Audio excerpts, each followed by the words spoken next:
కూటమి ప్రభుత్వం చేసే అభివృద్ధి ఓర్వలేక వైసీపీ విమర్శలు అంటూ తెలియజేశారు.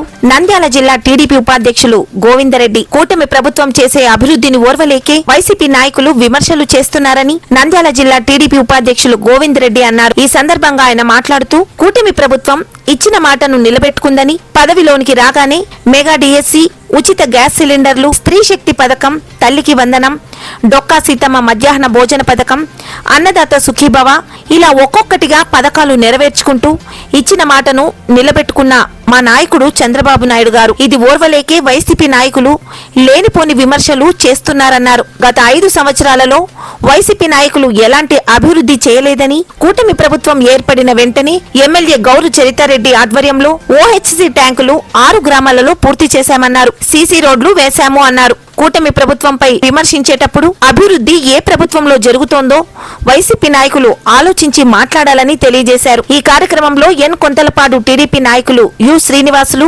మధుసూదన్ గౌడ్, అబ్దుల్లా, టీడీపీ నాయకులు, కార్యకర్తలు తదితరులు పాల్గొన్నారు. ముందుగా ఈ కొండలపాటి అంటే వైసీపీ పార్టీ వారు సూపర్ సిక్స్ పథకాల మీద అదే పని విమర్శిస్తున్నారు. ఎమ్మెల్యే గారు వైసీపీ కార్యకర్తలు విమర్శించడం సబబు కాదు. ఎందుకంటే ఇచ్చిన హామీని తొలి సంతకమే డిఎస్సీ మీద సంతకం మీద అమలు చేసినారు. తల్లికి వందనం త్వరలో వేస్తారు. అలాగే అన్నదాత సుఖీభవ వేసినాడు, స్త్రీ శక్తి బస్సు వేసినాడు, గ్యాస్ ఇచ్చినాడు, సబ్సిడీ గ్యాసు. దరిదాపుల్లో మీరు ఎప్పుడు చేయలేని అభివృద్ధి కూడా నా ప్రభుత్వం వచ్చిన తర్వాత ఏ విషయం అయితేనేమి, సీసీ రోడ్లు అయితేనేమి, ఓహెచ్ఎస్ ట్యాంకులు అయితే గత ప్రభుత్వంలో మీరు ఓహెచ్ఎస్ ట్యాంకులు చేయలేకపోయినారు. నేను దరిదాపుల్లో 5 కాలువల 2, ఉయ్యలవాడ 1, గోరవకల్లు 1, చేతవర 1, కనమడకలు 1, దాదాపు 6 గ్రామాల్లో ఓహెచ్ఎస్ ట్యాంకులు మా ఎమ్మెల్యే ఆధ్వర్యంలో చేసినాము. మీరు ఎందుకు చేయలేకపోయినా 5 ఏళ్ళ నుండి కూడా డిఎస్సీ చేయలేకపోతుంది. నిధుడు ఉద్యోగ వృత్తి మీద మీరు మాట్లాడే అర్హత లేదు. ఎందుకంటే 16,000 పోస్టులు డిఎస్సీ పోస్టులు లోకేష్ గారితో సాధ్యమైంది శాఖ మంత్రి.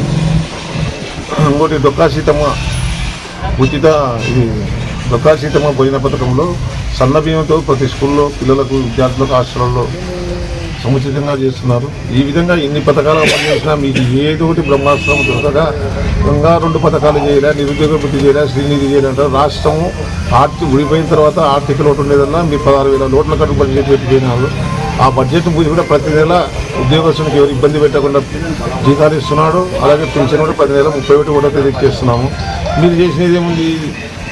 ప్రతి నెల 15వ తేదీ 20వ తేదీ కూడా జీతాలు లేక మీరు 2 నెలలకు కొందరు ఈ విధంగా చేసుకుంటూ పోయినారు. కానీ ఈ ప్రభుత్వాన్ని విమర్శించే నైతిక హక్కు మీకు లేదు.